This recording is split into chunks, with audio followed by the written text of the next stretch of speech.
চাঁদাবাজির অভিযোগকে ভিত্তিহীন ও রাজনৈতিক উদ্দেশ্য প্রণোদিত দাবি করে সংবাদ সম্মেলন করেছিলেন ব্রাহ্মণবাড়িয়ার নবীনগর উপজেলা বিএনপির যুগ্ম সাধারণ সম্পাদক মহিউদ্দিন আহমেদ মহিন।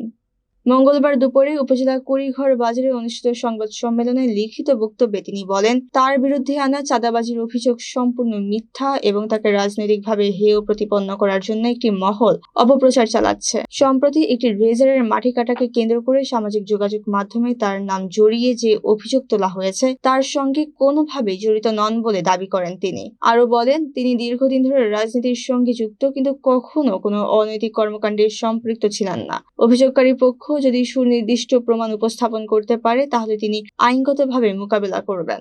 নিজেকে রাজনৈতিক ষড়যন্ত্রের শিকার দাবি করে তিনি ঘটনার সুষ্ঠু তদন্ত ও অপপ্রচারকারীদের বিরুদ্ধে প্রশাসনিক ব্যবস্থা নেওয়ার আহ্বান জানান। সংবাদ সম্মেলনে সাতমুড়া ইউনিয়ন যুবদল নেতা পলাশ সহ স্থানীয় নেতাকর্মীরা অভিযোগকে ষড়যন্ত্র আখ্যা দিয়ে তার প্রতি পূর্ণ সমর্থন জানান।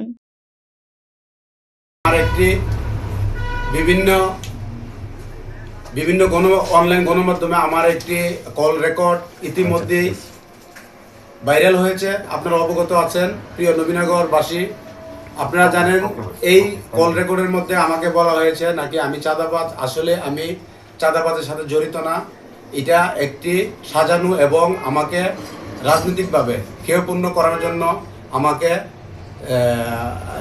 দাবিয়ে রাখার জন্য এরা অপপ্রচার চালাচ্ছে।